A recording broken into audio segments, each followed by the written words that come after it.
Thank you. Lovely female computer voice. All right, well, good afternoon, everybody. Welcome to our session around talking about LGBTIQ plus issues as a chaplain, particularly. So my name is Steve Forward, and I work as the practice development consultant. It's a fancy title I've got now, with the reasonably newly formed SU Australia. I've had a long, lovely association with Scripture Union going back to volunteer days, 32, 33 years. I was employed as a chaplain for 6 years, 1997 onwards. And then for the last 20 years or so, I've been doing something around training and development. Yeah, something supporting chaplaincy particularly, but also in our accredited areas. I was even the training manager for Queensland for a while. And now I spend my time kind of sort of just searching the horizon for problems or issues or concerns or best practice models that just might help us as we try and do our work with Scripture Union more effectively. So it's a lovely job that I'm very excited to be in. So I have a real interest in this issue around LGBTIQ people, and particularly, I guess, the way I see Christian people have engaged and vice versa with the LGBTIQ plus community. I guess I've got a picture or an image in my head around fruits, you know, and I just really thought the fruit of that relationship, the fruit of that dynamic is not as God would have it be. And it probably put me in a spot in the last number of years where I've just started to question, well, if not that, what? Is there something we're missing? Is there some other approaches even we just should be entertaining or looking at to help us have a better interaction and engagement with LGBTIQ people in the community? But also better outcomes for LGBTIQ plus people as they engage with us. I'm not sure if that you're aware, but you know, having religion in your life, or religious family, school, or connection to a church can actually be a risk factor for an LGBTIQ plus young person, whereas that can actually is mostly a protective factor in the lives of other kids. So it really makes me stop and go, no, that can't be right, you know. And I guess I've spent a fair bit of time over the last few years just trying to work out maybe some other way, some other approach, a third way than this sort of ping pong thing that seems to be going on at the moment. So part of what we're going to do this afternoon really comes out of, I guess, my journey and the journey of others in Scripture Union around, and maybe a better way we can have a go at this. This particular invitation for these sessions came out of I guess the recent public conversation stuff around City Point Christian College and its parent contract. There was a fair bit of conversation that went on in the media around that. And then alongside that, there was a fair bit of conversation around the ongoing religious discrimination bill. A lot of this conversation kept coming back to LGBTIQ kids, and particularly transgender kids. And anyway, then I went to volleyball with a bunch of old men, you know, on Wednesday night. We're sitting around having a chat after the game, and the conversation starts. You know, have you heard about what's happening at City Point? Have you heard about, well, Steve, what do your Christian people think about that? What's the view? And I thought, man, when I've run this kind of training in the past, that's exactly the kind of questions we've kind of expected that maybe a chaplain would be coming across in their work, or some version of that. You know, so it just got me thinking that evening, let's offer some of our fairly standard training we've had probably for the last 6 or 7 years, at least in Queensland, around having these conversations. All right, and so just to be really clear, this isn't a presentation about City Point or the religious discrimination bill. I wouldn't feel qualified enough to know the ins and outs of either of those things to lead a session on that.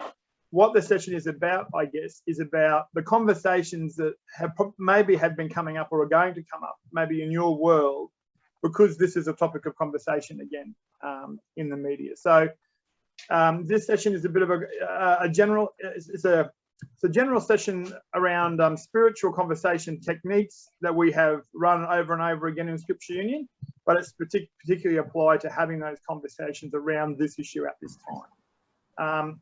The other thing I want to say about this session by way of introduction is because we've just given ourselves an hour, I'm afraid this hour that I've given is going to be fairly one way.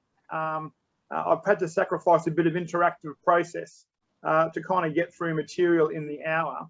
But what I'm going to do today is this. I'm going to agree to do our 3:30, or according to my time, 3:30 to 4:30, our 1 hour kind of presentation for you. But then I'm going to stay on for another half hour for anyone who wants to ask questions or just engage in a bit of discussion around that. So just to kind of be clear, there probably won't be much discussion or interaction in this first hour. But if you have got the time and you've got some questions or want to input something that you think is good for the whole group, I'm going to stay on at least for a half hour afterwards, and we'll have that conversation.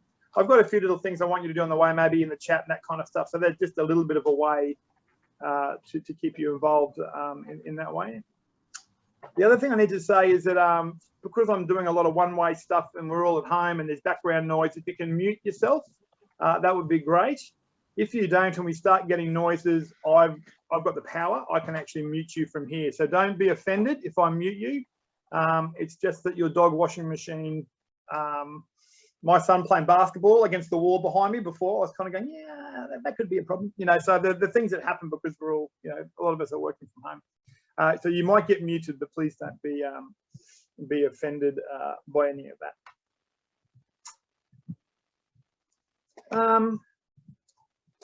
One last thing, sorry, just before we get into it. I think it's probably worth saying that Scripture Union doesn't have a statement. You know, it doesn't have a theological statement about LGBTIQ stuff. It doesn't really have a policy statement about any of that kind of thing. So what we're really looking at today is some of the training we developed. So this is kind of a practice approach.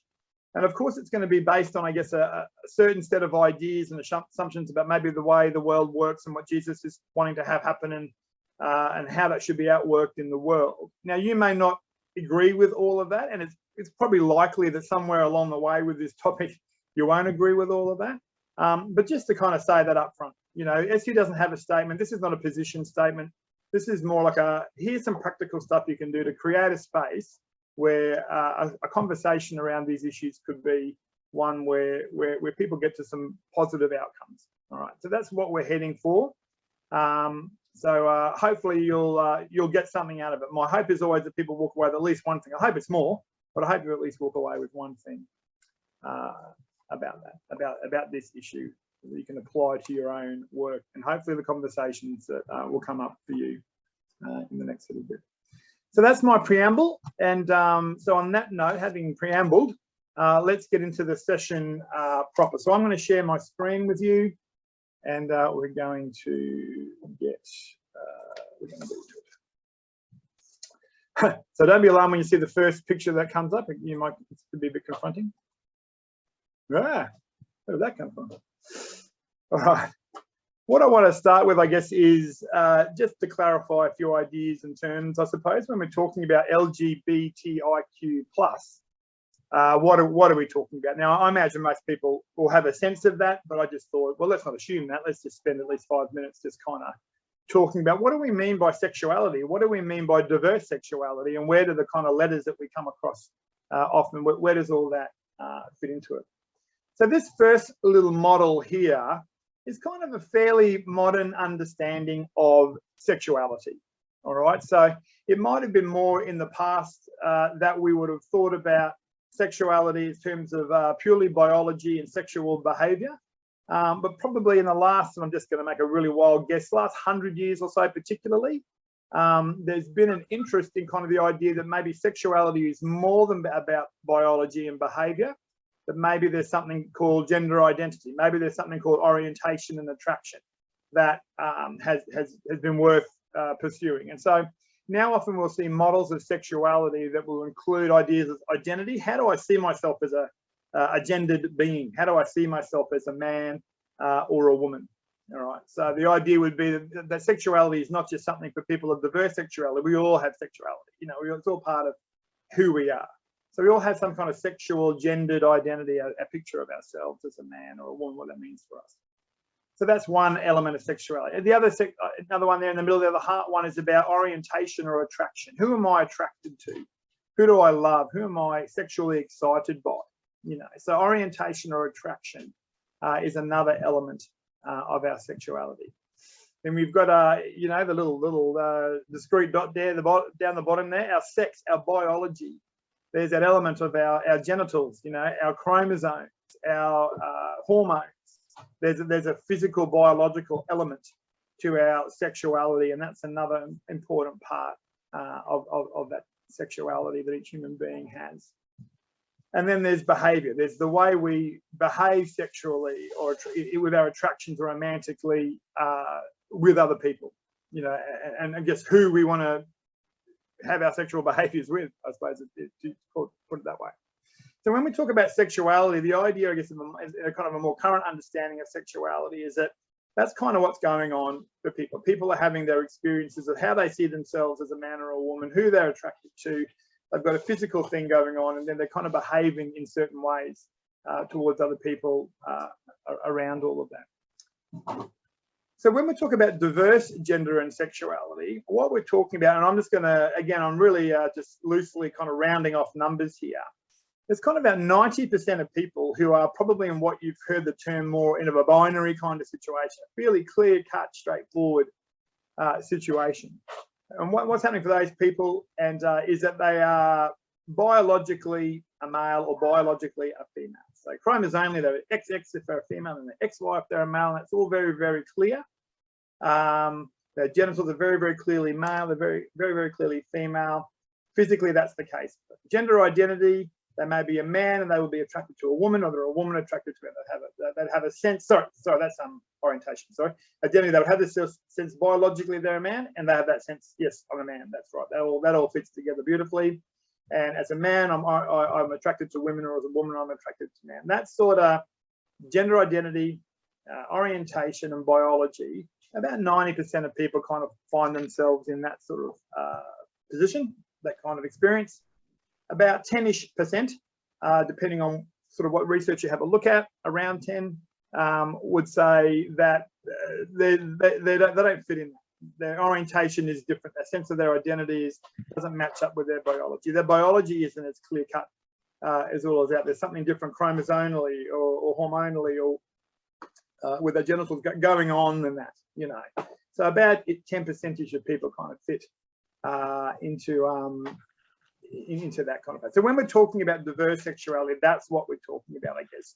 Those people those things probably don't match up in that clear-cut kind of more binary kind of one. So then when you see those letters out there quite often, LGBTIQ, each of those different letters kind of refer to different parts of that, the sexuality kind of aspects. So lesbian, gay, bisexual are about orientation. They're about who people are attracted to. So lesbian, girls liking girls, gay, often about boys liking boys, so it can be a bit more of an overarching one. Bisexual, someone attracted to either male or female, and the other versions of that as well. Transgender is about identity, someone who is physically female but has a sense of being a male, or physically a male, has that sense of their identity they're actually a female. It's almost in the wrong body kind of idea, or some confusion around that, or some sort of questioning about that. And then intersex is about those people whose physicality is not so clear, and there's a number of physical variations that take place in people's worlds around that. So you kind of see that they kind of match up a little bit with different expressions of that variation, that diversity within those areas of sexuality. And then questioning is often just someone who is kind of is not really sure. They're not really sure what's, and they wouldn't want to label it or wouldn't want to pin it down. They're just kind of asking questions about it. So when we're talking about sexuality, and when we're talking about diverse sexuality, and when we're kind of seeing the LGBTIQ, and the plus is really about some other variations that come along there. You'll hear people talk about pansexual or asexual or different things like that. Then you know, that's where the plus comes in. The LGBTIQ, while it's diverse enough within its diversity, there are even more sort of variations within that movement. So that's just a little beginning part to kind of just be clear, I guess, about what we're talking about when we're talking about these things. So what I want to invite you to do at the moment is to find your chat on your Zoom screen, and if you have got, I guess, you know, just an example or a, you know, what's been happening for you in this space, in the sense, have people been coming and asking you questions? It might not be specifically just in the last little while around the City Point kind of stuff or the religious discrimination, but it may have been something earlier, you know, just something that's just happened in the course of your work as a chaplain. But if you've got something that's been going on, to give us a bit of an example of some of the things that are happening in your world, could you please write that in the chat? And we'll just kind of get a bit of a sense in the chat of what are some of the things that are going on. Thanks, Rachel's already started there for us. Thank you. That's a, yeah, unisex toilets. There's a lot of questions around facilities and how to just operate, you know, in some of those change rooms, accommodations, toilets. Schools are very gendered places, aren't they? There's a lot of things that happen in boys and girls categories. So how do we do things like, you know, toilets and sport teams, accommodation, all those kinds. Andy, thanks, Andy. Yeah, pronouns. That's right. It's people having preferred pronouns different and trying to remember those things or even valuing those things. A girl who believes she's non-binary at 10. Yes, that's these happening at a young age and kind of going, what does that mean? What should be happening for that young person? Yes, increase in young people. You're getting younger and younger. And people are very concerned about that, aren't they?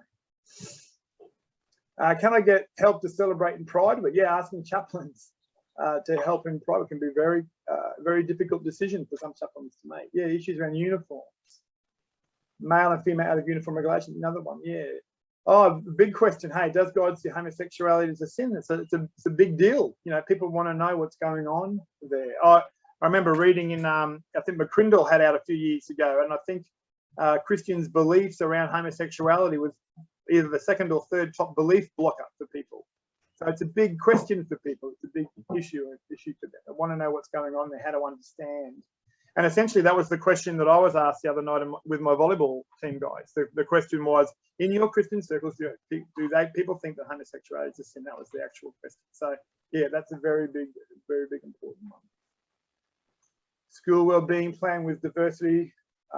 Yeah, managing sleepovers. Yes, I know we did a camp recently where a few of the transitioning kids were coming, and it was a big topic of discussion. How do we work out sleeping over and accommodation? Are you sure you're a Christian person? If you talk to me about this stuff, and how can you support me? Yeah, right. How do we show love yet protect Christian beliefs in other students? That's the real tension for a lot of people. Hey, is people want to really make sure that they're kind of standing up and standing for the things that God would want to be standing up and standing for, and being loving, caring, including, supporting, nurturing, and people aren't sure how to navigate that space. Lesbian couple asking me about church attendance. Yeah, how they be received. Legalities around preferred change naming. Yeah. Primary school students disclose that are transgender and knowing the legal requirements around what to do. Yeah, really big stuff. Hey, so things, and a lot of it is to do, a lot of the things I see in this list, and have even in my experience of just talking to people in the last little while, even within the whole broader LGBTIQ kind of world, I think that the whole issue around gender identity and transgender issues seems to have really bubbled to the surface. You know, it really seemed to come to the top of the list of things that that people are concerned about. Yeah, there's a real Nicholas just put there. How are we being loving if we encourage kids to be transgender when it is so harmful? And that, I think, again, is a concern that people have. Hey, am I supporting something that actually is causing harm in itself by accepting it? People don't want to be doing that. And people, as chaplains particularly, don't want to be causing the harm. These are the issues. These are the questions. So thanks very much to everyone for putting that in. It does give us a real picture of some of the things that we're facing out there. Okay, I said before that Scription doesn't have a policy or an approach. Well, it doesn't have a policy statement about this. What we do have, we have had in Scription in Queensland for the last little while, and kind of broadly describes, I guess, our approach to working with young people in general, as in chaplaincy, but particularly I think it can be helpful for us to frame up our work as a chaplain in this space. I think there's some help here for us in that. So this is like a little 5 kind of point approach that we came up to try, and it's not the answers to everything, but it kind of gives us a broad container in which to put our kind of work in. So here's the first of the 5. The first one is our work is pastoral. So it's really important for us to kind of work out the level of our role. Like as chaplains in schools, we're not counsellors and we're not therapists, and we're particularly not gender counsellors or gender therapists. It's a very specific area of expertise, and chaplaincy doesn't fall into that area of expertise. Our area of expertise is presence and role modelling and mentoring and pastoral conversations, to creating a space in the everyday world of young people to be able to help them with that pastoral level of support. How are you going in your life? How can we support you with how you're feeling, with the questions that you've got, with the relationships that you're having, with things that are happening at school, with what you're hearing in the public conversation and how that's impacting upon you. We've got spaces for you to come and sit and talk with us about those kind of things. You know, so our work is pastoral. Okay, we're not there to solve gender issues as such, as we are there to kind of listen and to be alongside and to create spaces for people to be able to explore at that pastoral kind of level. So I think that's really important, and that fits into it leads into our second point here, that our work as chaplains is holistic. And people always joke with me. Actually, the very first comment on the chat today was about where are the circles going to be. Now, I haven't got the picture of the circles, but people know that I have a picture of well-being that I really like. There's like eccentric circles. It starts with personal, goes to relationships, it goes to kind of local community connections and broader society. And in that, then around that is a sense of God and God's vision for what would happen in people's lives in all the areas of that, and promoting all the good factors that sort of lead to good things happening for people and God's vision for people, and then plan to kind of either reduce the bad things or reduce the impact of bad things in their lives. So to help people kind of more live out that God-given, God-desired shalom, you know, peace and wholeness and harmony for people in that world. So when I talk about holistic, I'm talking about that. I'm talking about that sense that our work involves pastoral work, and we're interested in how are you going as a person? How are things going at home? Have you told your mum? How did that go? Can I help you with that? How are the other kids going with that sort of change? Is the school being supportive? Are you kind of working your way through all that? Is there any bullying? You know, there's that sort of levels that you work through those kind of circles. There's a pastoral level of support that we're offering in that holistic sense. So I think it's really important as chaplains we really kind of understand our territory of our work, that we're not there to be counsellors or therapists, but we're there to be pastoral support people and help people kind of move through some of those difficult areas that are going on in their lives. The third point there is that we're compassionate and just. And I guess what I mean by there is that in this kind of work, I guess people sort of, am I supposed to be working with these kids? You know, because there's all this stuff floating around about, you know, Christians and how they should engage, you know, with LGBTIQ kids. The sense that we have had in that is that, well, in following the footsteps of Jesus, we would be kind of saying, well, we think Jesus is interested in those groups that are a bit disadvantaged and a bit marginalised, the ones that are going through hard times. That Jesus would have a compassionate and a just response in prioritising those kids that are having difficulties. And as I said earlier, these kids are overrepresented in lots of those sort of harm areas, overrepresented in areas of mental health issues, things like self-harm and suicide, you know, drug abuse. They're often victims of bullying and actually physical assault, the homelessness, all those kind of things. That this group is overrepresented in that area. It's one of those marginal groups. We know we're seeing an increasing level of support for these kids, but the experience of the young people themselves is still that they're experiencing a lot more disadvantage and harm than other kids. So as that kind of group, it should be a group as followers of Jesus that we would be wanting to pay attention to. So I guess in some sense, this point sort of opens up permission, I suppose, in a sense for people to engage, to be interested, to be a part of, you know. Because we believe that it's a group that would be a priority to Jesus. An important one here, our work is spiritual, and this is, of course, this is the tricky area, and it's sort of going to be a little bit about where our conversational stuff in the second half of the session will sort of stay with a bit. in chaplaincy, our role is not to evangelize and proselytize. And in this case, that means we're not there particularly to push a particular view of some religious view around sexuality of any description. You know, we're not there to actually say, this is my view and you need to walk away with that, or this is the Christian view and you need to walk away with that.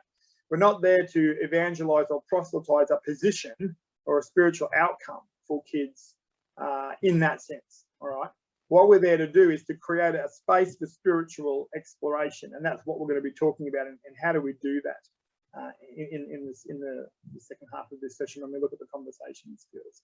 So we're there to kind of help them take their next steps, you know, towards what God has in store for them. And that might not be exactly the same as the journey that we're on or the position that we've come to. So that idea of creating a spiritual space for exploration is a really important aspect of our work. And again, we don't just make up these ideas just for this LGBTIQ issues. These are the kind of ways we would talk about chaplains engaging with any spiritual conversation and any issue. I think the spiritual professional doesn't just come with their view to put across. Anyone can do that. You can go down the road with any friend, family member, or whatever, and get someone's view. The spiritual professional, I think, is the one who can help people move on their journey, you know, and actually be able to kind of allow people to do that. So spiritual exploration, very, very important part of our model. And the last one is collaborative. Being Scripture Union and working in schools, we're collaborative. We're kind of Christian people working in a secular system. We're working with people and views and frameworks that we don't always agree with, you know, or we don't agree entirely with. Yet we work hard to kind of do what we can to work with people, even if we don't agree with them on everything. So as best as we can, we may be collaborating with schools and support staff and services that may also have an interest in LGBTIQ kids and their well-being, may not see it exactly the same as you see it or as we see it. But we make that effort to kind of join in as we can, to do the things that we can, to work with others to achieve better holistic pastoral outcomes for kids, social, emotional, spiritual well-being kind of outcomes for kids. So that's our 5 kind of broad sort of approach to our work. So just thinking about that again, so we're pastoral, we're interested in all areas of their life, it's holistic, we're compassionate and just, we're interested in prioritising groups that are struggling, and we're compassionate and just, we're spiritual, we want to help people explore the spirituality and pursue God ultimately in the appropriate way we can do that as a chaplain, and then we're collaborative, we'll work with others as best as we can to move through good outcomes. So I found that helpful over time, and maybe it just provide a bit of a broad container for you just to think about your work as a chaplain in this space. All right, so the second half of this session, so I hope you're doing okay, just sitting there listening to me rabbit on. If you don't, stand up, walk around, do a little lap, do a little jig, just keep yourself in the game. In the second half of the session, I want to focus on this idea of having conversations with people. And what we've done here, as I said earlier, is we've looked at our training around the example of Jesus, and we've said, well, this is how we see some of the ways Jesus had spiritual conversations with people. Some of the key kind of tools, tricks, tips that he used in his conversations, how can we take them and apply them to our spiritual conversations today? So we've done this training with camp leaders and chaplains and different people along the way. But in this session, we're going, that's all good. Let's apply it to this topic. You know, so we'll have some examples along the way that'll kind of be very specific to talking to people about LGBTIQ+ stuff. So these are the kind of seven sort of tips we've kind of come up with. You know, so I'll just go through them quickly here, then we'll go through each of them one by one, checking out those examples. So the first one is gaining understanding. So finding out about the person and what they're on about, where they're coming from with their conversation. Asking questions, very, very important, we'll see. Parables, a very interesting one, which we'll delve into a little bit. Probably a difficult one to apply, but one to think about nonetheless. Owning and grounding, 2 kind of sets of skills, I guess. One about talking about where we're at with a particular topic. Grounding, drawing upon some of the important sources that we think are sources of good information, and grounding information in those sources. Space for other views, a bit of space for rebuttal, for other opinions, for walking away, all that kind of stuff. And then elevating or digging deep, this idea of sometimes we'll get stuck in a particular topic, but we might be missing the point. And maybe there's a higher or kind of deeper, I never know which way to go, higher or deeper. That's why it's elevating or digging deeper. Point that might be worth agreeing upon or drawing upon or coming to or highlighting in the conversation. So let's go through those 7 quickly, and we'll have these examples. And then just remember, if you've got some questions or stories or comments, there'll be that half hour at the end for those who can stay on to be a part of that. So if you're thinking about them, don't lose them. Okay, the gaining understanding for observing, listening, and discerning. So when I think about this with Jesus, my first kind of impulse is to think about him as that sort of supernatural magic Jesus that has that sense where the scripture will say things like he knew what they were thinking. You know, he knew their hearts, he knew their motives. Yeah, and he had to seem to have a strong sense of where people were at and what they were doing and where they were coming from. And other times it's less obvious than that, but it's very, very clear that he's discerning something important about that person and their story and how that's impacting upon what they're talking about. He seems to be able to nail the thing that they're really on about. Now, all I can say, speaking for myself, is I don't have that magical supernatural ability to be able to do that. I don't seem to be able to read the hearts and minds of people. But if we're kind of here, there's a good chance that we probably did some training along the way about active listening, you know, and being able to listen and find out about someone and hear their story and come to understand it. So much so that we might even be able to, in technical terms, make an assessment and plan an intervention to be able to help. So chaplains, you know, basically in theory, all of us have these skills to be able to take the time to find out about someone, to learn about them and to find out what is their story, what's behind this conversation that we're having. So, you know, my friend comes to me the other night and says, what do Christians think about this whole homosexuality thing?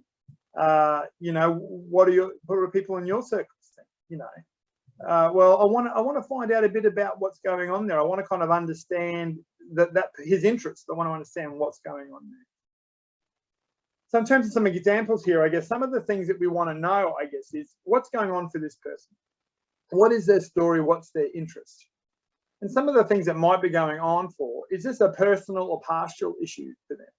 I don't know if you've had the kind of opportunity where someone's asked you a question about diverse sexuality, and really what they're asking is, this is me actually, and I want to know how you see me. You know, how will you respond to me? It's a very personal kind of question. It's actually a pastoral question. It's not the next one. It's not argumentative, or it's not just a curiosity kind of question. It's a personal question about this is me, and I need to know you as a Christian person, how you're going to respond to me, how you think of people like me or me, you know. So that's really important. You'd be wanting to get a sense of the topic of conversation about what's going on there for that person. Sometimes people are just oppositional and argumentative, and I often kind of chuckle to myself and think, oh, what great sport it must be for some people to ask a Christian about homosexuality, you know, like just to watch the chaplain squirm or something, you know, like we know it's difficult, and let's kind of do it, and we just want to have an argument, you know, we're just looking for a fight. And I know that Jesus sometimes had these situations, of course, and in scripture sometimes he just kind of names it, just kind of says, are you trying to trap me? Are you trying to, you know?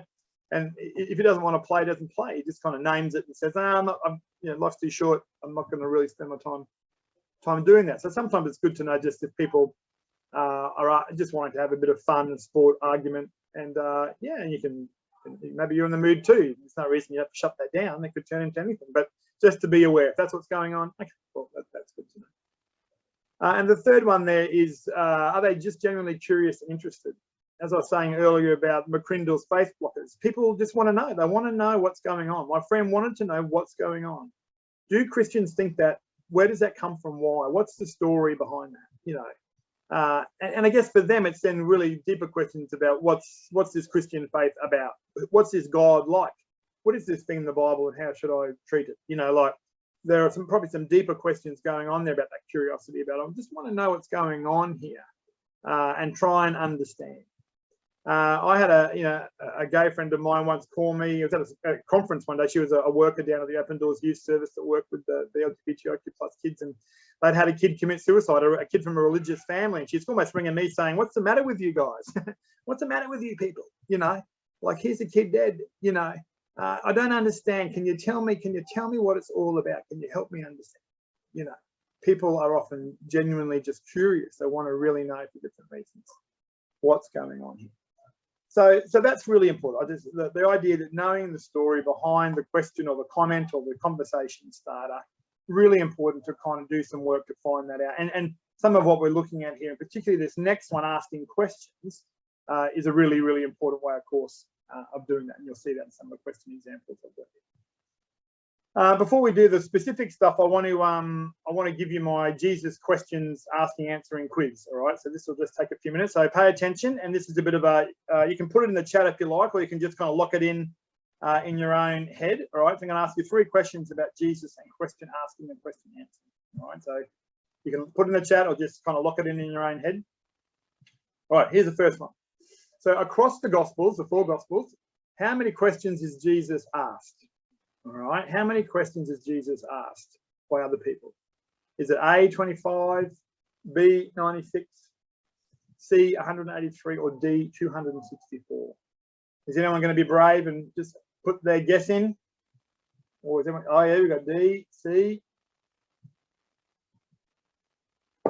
C, B, C, yep, 2, 6, we've got some, oh, B, good, someone's standing up, standing out. Being brave. All right, you ready? You can keep putting them in if you like, but if you're ready, lock it in your own head if nothing else. Aha, C, 183. Yay, put the little thumbs up if you were a champion, you know, if you reckon you got that right. 183. So Jesus is asked 183 questions from other people. So that's all fair enough. So we would imagine that as followers of Jesus, we'll be in the receiving of questions kind of business. All right. But it's probably the next question that sort of relates to it. That may kind of show us a few things. So across the 4 Gospels, Jesus gives a kind of straight, direct answer to how many of those 183 questions. Is it A, 3, B, 8, C, 56, or D, all 183? How does he go? Does he give a straight, direct answer to how many of those 183? Plenty of B's, people like B. Someone's going, Terry's going C. Hey, good. All right. Okay, good attempts there. Here we go. The answer is between 3 and 8, depending how direct you like your answer. All right. So the book I got these numbers from, they said, some people say 3, some people say 8, depending on how direct you like your answer. Yeah. So people haven't quite agreed upon that. So we can say between 3 and 8. Out of 183 questions, Jesus gave a direct answer to between 3 and 8 of them. That's a lot of non-direct answers, isn't it? It's a lot of non-direct answers. Jesus is doing other things then with the questions other than just coming straight out and answering them. All right. So I think that's really useful for us to kind of know in ourselves that sometimes we think of Jesus as the answer, you know, and in a sense, Jesus is the answer man. But the numbers kind of don't quite match that up. You know, Jesus is actually not just answering questions. Now, he gives instruction, he does sermons, he speaks clearly to his disciples when they're together. It's not that he's not talking plainly at different times, but certainly in his conversations, he's doing something else other than giving people direct answers. And I think that's good for us sometimes, because sometimes we think we've got to have the answer and we think we're supposed to give it. Yet as followers of Jesus, I think we can go, well, actually, why would we be doing that if Jesus is not doing it? He obviously didn't feel obligated to do that. Why would we then think of that? Why would we see him that way, and why would we see ourselves having to be that? A bit of permission, again, just a bit of permission to go, maybe there's something a bit more creative going on here than this very linear or very kind of flat process. Okay, third question across the Gospels. How many questions does Jesus ask other people, both friend or foes? You could be on the receiving end of a very sharp question or a very clever question if you were his friend or if you were kind of a foe. A, 50, B, 121, C, 238, D, 307. What's our choices? What have we got there? We got C, B. Oh, good. We're having a go at all of them. All right, everybody's having a go. That's really, really good. We've got the whole spread there. All right, well, hold on to your hats. Here it is, 307. So across the 4 Gospels, Jesus asks 307 questions of other people in his conversations. Now, I think that's when I first came across those figures, and I read this particular book, a book called Jesus Asked by Conrad Gemp, and it was really, not surprisingly, focusing on the question asking of Jesus. And I read another book called Jesus is the Question. These two books are almost the same book. I think one of them was focused on Mark and one of them focused on all four Gospels, but basically the same themes coming through. But Conrad Gemp says if you met Jesus in the street, he was more likely to ask you something than to tell you something. I think that's kind of interesting that would be the case. And what I'm just kind of saying is it gives us permission to kind of look at the place of questions in our own spiritual conversations. One, to downplay a little bit our need to give an answer, to provide an answer. Jesus didn't seem to think that was the best way to get someone moving ahead on their journey. He seemed to go, yeah, sometimes there's a place for that, so I'm doing that. And in other ways, I'm kind of being clear. But in my conversations with people, I'm not doing that so much. As part of my conversations, I'm asking lots and lots of questions. I'm getting people to wrestle or to wrangle or to process or to clear or to say something while someone else hears and learn while that's all going on. All the different reasons that someone might ask a question of someone else when I guess they're kind of in that rabbi, sort of a position. He's helping people process and learn and wrangle and wrestle and take their steps. And I think he's aiming for a deeper transformation. He doesn't just want the ideas in the head to be transformed or changed. He's actually looking for a deeper transformation that requires a wrestling and a wrangling and a doing the work yourself. And I think that's what he's after. So I think we need to be encouraged by that and be encouraged and inspired to use our question asking more so in our conversations rather than feeling like we've got to come up with an answer for people.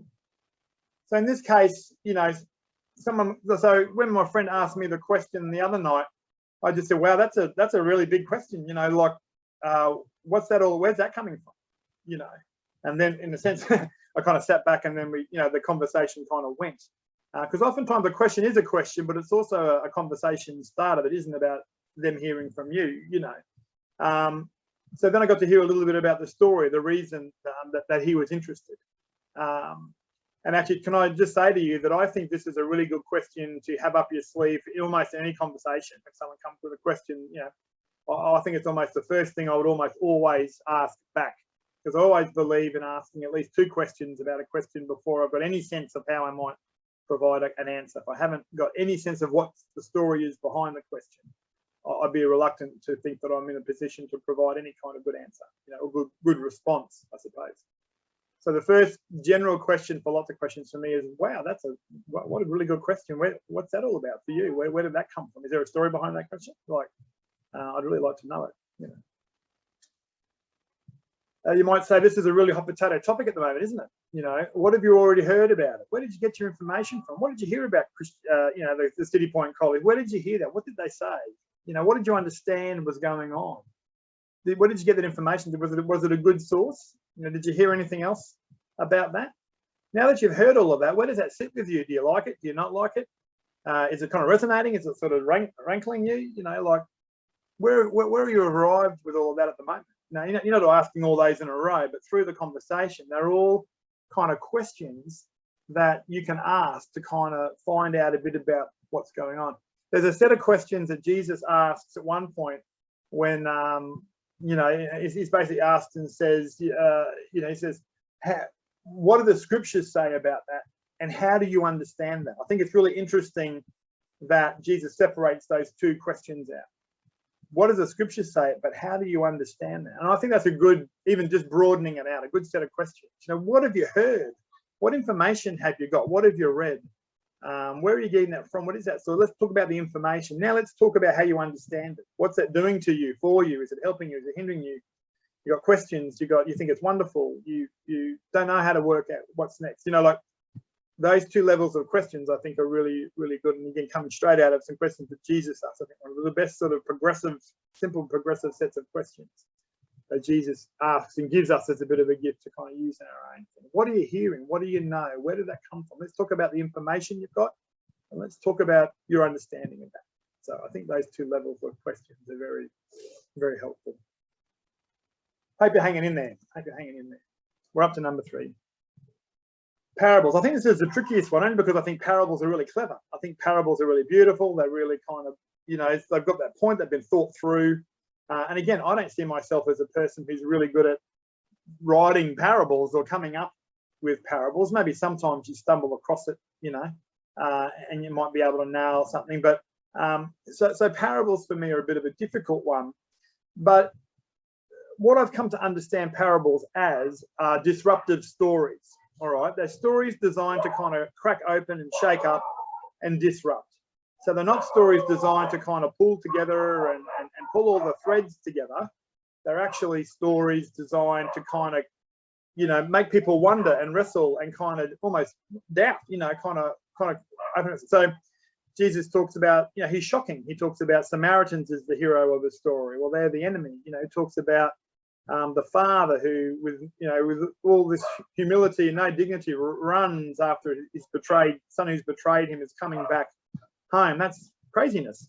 He talks about workers being paid for 1 hour at the end of the day, the same amount of money that workers have been paid all day. That's stupid business, Jesus. That doesn't make any sense. Those stories designed to kind of get you going, what are you saying that for? I don't understand. I have to kind of think through, So I guess I'm saying in parables, what are the things that we say to people that might just help them rethink or crack open or just kind of shift their position a little bit, like might just create a little bit of disequilibrium. So disruptive statements even. It doesn't have to be a story, but it could be a statement, So parables, I think, are interesting. So I've got a few examples here, and maybe I could have come up with some better ones, but I was just thinking about this. Sometimes you can just share a relevant parable from the Bible. Maybe there is something about the father's great welcome of the wayward child that kind of says, well, if you think you're a wayward child, or if other people think you're a wayward child, this story seems to suggest there's a way back for you, a welcoming father. Maybe that's a good parable that actually some people might want to hear. We might not know about everything else, but this seems to be something that's going on that's worth paying attention to. So that could be a disruptive story. It could change people's view of where they were at. Oh, I didn't know that was in the Bible. Yeah, no, it's the Bible. So just kind of cracking people up, stopping them in their tracks a little bit. But a disruptive story might be something you read on the internet from the media, going back a little bit in Australian history, Israel Folau, could be things that came up in the same-sex marriage debate. We've got religious freedoms being debated at the moment. On the flip side could be Christians turning up to pride marches. Did you know that happened? The Christians kind of thinking different things about that. Oh, it's not all, no, people are kind of trying to work it out, influential Christians may be changing their minds about what they think about it. These could just be disruptive things that might come in to be able to just sort of crack someone open a little bit. And you might not even be, you'll probably have a certain position yourself, but you can pick things from various positions just as the devil's advocate to keep the conversation going and crack the person open a little bit, be a bit provocative in what you say in your disruptive kind of statements. So that's what I'd say about parables. Be thinking through some of the stuff that you come across that might actually just help someone, regardless of where they're at, to maybe stop and rethink. And just, this is something that's going on. I don't know much about it, but let me tell you about that. Well, here's a bit of a story I heard, about someone who went on this particular journey of whatever. So things you can throw in there that actually will just sort of help this crack people open a bit, wobble them a little bit. So as they're a bit little wobbly and a bit sort of cracks, there's a little bit of movement able to take place, so they can maybe walk into whatever's next for them, in terms of think something through, or get some resolution on the questions that are in their heads. So that's probably a little bit more of a harder one, I think, but kind of an interesting area, I think, to explore. The fourth one here is owning, and in owning, what we do is we basically talk about where we're at with the topic. So you might talk about what you believe about the area. So someone might say, what do you think about that, Steve? It might not be what the Christians believe from my friend. It might be, what do you think about that? And then you've got the choice of how you'll describe that. I guess, how would you describe where you're at with that? So you'd say, well, I believe, or what I think at the moment is, or where I'm at, you'd be able to talk about what you believe. But it's not just about what you believe, but it could also be about what questions that you have, or what doubts you are, what you don't know about. Maybe two positions you're kind of wrestling with. I hear this, but I'm also compelled by that, and I'm kind of a little bit torn at the moment. I'm wrestling through some of this stuff myself. So it's just about being honest about where you're at with something. You might want to talk about your journey in this particular issue. I used to think it was all really great, but I've actually tightened up my views about that these days. I'm not quite so sure anymore. I think we need to be, you can describe your journey, or maybe it's the other way. You were really sure at one point that all this stuff was wrong and it was a problem, but now I'm kind of on a journey towards something. So you can describe your journey, and the thing. So really, in this case, it's really about, we can't really answer that one for you in this training, but I guess it's about understanding where you're at, with the question, sharing what you're wanting to share, also what you think is useful to share. Sharing doubts, questions, sharing, things you're weighing up, sharing the journey that you're on. Oh, the last one there, I didn't mention that when I was giving the examples before. Maybe telling a story from your world or your life, that someone told you something about, this is what they thought, or this is their experience. So, there's different ways of kind of, I guess, a bit of self-disclosure. And of course, people like that in the conversation, don't they? They like a little bit of raw honesty, a bit of sharing, a bit of fun, that kind of stuff. And someone, they're expecting you to turn up to the conversation as well, not just kind of be there, kind of create the space and sit back. They want you to be there too, be present and be involved. So how will you do that in a way you think that helps the conversation? Now, not every belief or thing that you share might be helpful for a conversation. I often in conversations don't share what I think about this stuff, or I might kind of keep it in my back pocket for the time that I think is useful to share that. But sometimes I'm really just wanting to leave it in the hands of the people who are kind of talking about it without putting my 2 cents in. So sometimes I will delay answering that question or not answer that question, if people really want to know where I'm at.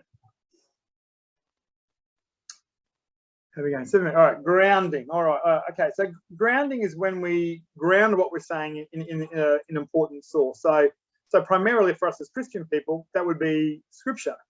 So people would be wanting to know, well, where do you believe that? My friend wants to know what Christians believe. I'd be saying, well, in the Bible, there's these passages that talk about homosexuality. Here are the passages that they say, and people talk about what they mean. A lot of people seem to think it means that it's wrong. There are some people that aren't quite sure that's exactly what it means, and they're kind of asking other questions. But I'm grounding that in Scripture. There's a scriptural stuff. The Bible kind of is saying these things, and here's what people are doing with those passages or those words or that Bible. Christian tradition has talked about this kind of stuff over time. Other religions talk about this. You're grounding what you're saying in the sources that they come from, the Bible, the Christian tradition, if there is a Christian tradition. Or then you could talk about denominational views. This denomination has made this kind of statement recently, and this one over here has said something similar, but this one over here said something quite different. So grounding what you're saying in the sources that you get them from. And what we're really trying to do here is, again, is create a bit of space for people to engage. When we come in with our own ideas of what's capital T truth and saying, here's what it is, here's what Christians think, and here's what the truth is, or God's truth is. What we do is we start closing off the space that we're trying to create to allow people to step in. But if we say, look, this is what I think, this is where I'm at, and if we say things like in the tradition, it often talks about this, then what we're doing is giving people things to kind of engage in and around, to respond to and interact with, rather than things they might feel they have to bounce off. So we're giving people space to be in the conversation, join the conversation, or the Twitter thing, join the conversation. So there's some examples there, and I've really kind of gone through some of those there. And without going into the detail of the passages, just to say there are a bunch of passages, So this is how I always work out whether people are really interested or not in what you're talking about. I can show you the passages. We could sit down and read the passages. And they go, no, thanks, Chappie Steve. I'm out of here. I'm going to go play handball. You could actually go through the passage and talk about the things, and this is what people are doing with these passages. So there's a bunch of passages that actually people would sort and ground their different views in. I've just found this recently. I've been reading some books and listening to some stuff, and there's this whole kind of whole thing around eunuchs. Eunuchs is a group in Jewish society who are that other sexuality. They're not male considered. They're not female. In terms of status, they were somewhere in between. They were a third sort of gender. And so people are kind of looking at the Scripture and going, what is the Bible's engagement with eunuchs tell us about any of this? So it's a different set of passages that normally are referred to, but I've found it quite interesting to sort of engage with some of that as well. So different passages. People want to find out what the Bible says? Well, Okay, you want to find out the source? Here's some stuff to look at. But I think also, to be fair to that, it's also good to be informed around what are people doing with these passages, and to be fair and even-handed in terms of, like, here are the different ways people are interpreting these things. So there's probably not enough just to say, here are the words. It's probably a scripture union. We want to be about good Bible engagement. It'll be about, well, actually, lots of people are asking questions about where that is and where it fits, and how, and coming to these different conclusions about that, to help people sort of work out how we as Christian people try and work out our theology and stuff, I guess. All right, doing well, don't worry about that. Last two. I guess the idea here is creating space for, and as I said in my introduction to this section, the idea, I guess, that Jesus at times watched people walk away. He created space for people to kind of say no, or to not be engaged, or to sort of, they've had enough, or they don't like what's going on, He certainly engaged lots of time in argument, in terms of debate. And sometimes he was quite wanting to get to a certain point with people. These were often more religious kind of people, but he seemed to be quite, hard line about some stuff in certain settings. I think he was seemed to create less space for rebuttal in those situations. But in other spaces, he's kind of very open-handed and allows the Syrophoenician woman at the table to talk to him about, kind of, hold on a minute, where's the crumbs, and almost rebukes Jesus, and Jesus seems to almost enjoy it and kind of love what's happening there, but create space for her to disagree, to think something different, all kinds of things going on in that passage, but other passages as well. So creating a bit of space for other people to have a different view. And I think partly in that is an acknowledgement that even within Christian circles there are different views. It's not just there's a Christian view and a community view.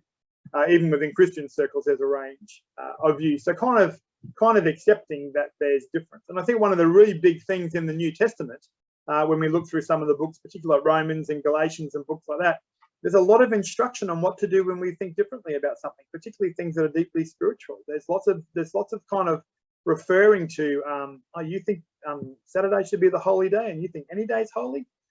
Yeah, okay, well, let's work through that together, and that's different, but don't get bogged down in that. You think eating meat offered to idols is a problem, then you don't, well, okay, we need to, don't get too caught up in that. Let that person do that. You kind of, serve your master, and don't tell the other person how to serve.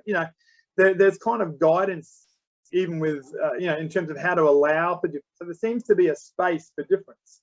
Let's allow for some difference, and how are we going to live in the difference? So I think we see Jesus doing it. We see kind of Paul particularly kind of encouraging people to work through difference, and maybe there's a real value in difference. I kind of find I see, particularly in the Jewish tradition, there's a real honouring of difference. That actually, if we all had the same view, people would think, in Jewish tradition, would think that was spiritually unhealthy. They wouldn't like the idea that, they don't like the kind of more Christian idea that the theology needs to be right and settled. There's a little bit of suspicion of that idea. So even in the Jewish community, there would have been this idea that a diversity of views that actually is interesting and actually healthy, part of trying to engaging and work through the mystery of that. So maybe sometimes we need to even value that there are different views in a conversation, and actually allow that to be the case. All right, 4:30. Oops. Okay, last point, and then we'll sort of quickly wrap up. But if you've got to go, you've got to go. So the last one is elevating and digging deeper. And I think this is a really important thing that Jesus does in some of his conversations. And again, I'm thinking of the Good Samaritan one. He's asked a question about being a neighbour, and really it's a question about limiting something. It's actually, I want to know who my neighbour is, so I really just kind of have to be nice to the people I need to be nice to, and I can kind of get rid of the rest. It's sort of a question about, can I contain this thing that you're talking about, And Jesus kind of turns the story around, and in the end asks a different question. Actually says, well, who is a neighbour? Who is a neighbour to the guy, and transforms the question through the story, and then through an alternate question. He kind of elevates. He brings a little bogged down kind of limiting thing, and he kind of comes up with a more expansive sort of idea that might be worth settling on. So I think that's a really important thing to be able to maybe do in these kind of conversations, because sometimes they will get a bit back and forwards and a bit stuck down, because it really is a bit contested and it's really hard to navigate through to a solution. And sometimes it's good to acknowledge the difference and say, well, maybe there's a bigger thing that we can agree on here today. Maybe there's a deeper, important sort of gospel idea that we should sort of concentrate on. And maybe it's that whatever's going on, there seems to be Jesus there welcoming people from all kind of walks, and even the people on the edge who are considered to be the naughty people. He seems to be drawing them into something bigger that they are being invited to participate in, you know. And so maybe it might be elevating the conversation to that kind of idea. It's not everything, but maybe it's a broad idea that, again, people might just kind of get them thinking. So I think it's important every so often to be able to have those kind of elevated points in the conversation, because it could be very easy just to get stuck at the kind of contested kind of level. Okay, so that's our 7 skills at 4:32. So I kind of just went over. So I apologise for that. So I guess just to kind of wrap up the content part of that, and then again, we'll let some people go who've got to go, but we'll invite questions for those that want to stay. Just going to say, so I guess what we're looking at here is that the kind of thinking behind, I guess I was saying earlier, there's kind of an approach, there's some assumptions behind this kind of approach. And I guess the assumption is that what's good for chaplains to be doing in this space, this spiritual conversation space in general, is to create a space. To create a space for people to enter into for their honest, respectful exploration of an issue, regardless of what that issue is. This is just the issue we're talking about today. The same principles apply to any kind of conversation. How do we as chaplains create that space, understand what's going on, you know, using question stories, our own versions of things, some of the information that we've got from Christian background. How do we kind of make space and include their review and sort of work with that a little bit, and how do then we come up with some really kind of maybe some really great gospel sort of Jesus-y sort of points that are worth kind of making sure people walk away with on one level. I guess the challenge was to go, is that enough? Is that what we're being called to do in this space? Is that the kind of skills that we could pull together, you know, to be able to do great spiritual conversations in general, but also around this particular issue, which of course is quite a difficult one to have those conversations about. So that is the 1 hour or 50 minutes by the time I finished introing, the 50-minute blurt around the approach. So I know it's kind of just hearing some stuff and hearing a few examples of some stuff, and I do appreciate again that point that there's not much interaction up from now. But I just kind of hope that maybe as you've sort of just listened to that, you might be able to go away and kind of reflect a little bit on, is there anything in that I can kind of bring into my conversation? You know, is there something about those first 5 points? Is there something about those kind of 7 skills that I could bring into my conversation? Even just kind of knowing that it's okay actually maybe I shouldn't even be providing the answer, that I more so should be creating the space and getting people to think through and question, you know, even just some of that permission stuff happening. But I just do honestly really hope that maybe there is kind of just one thing at least in there for you to be able to kind of help you in your practice and with the things, the questions and comments and conversations you might be coming up with in the next little while. So with that, I'm going to say the end. That's the end of the session. All right, so that's the end of the content. And at that stage, I want to say thank you to everyone who has come. But then I want to say, and so if you want to go, what we do now is we wave goodbye to you and say thank you very much for being here. It's been lovely to have you. Go in peace.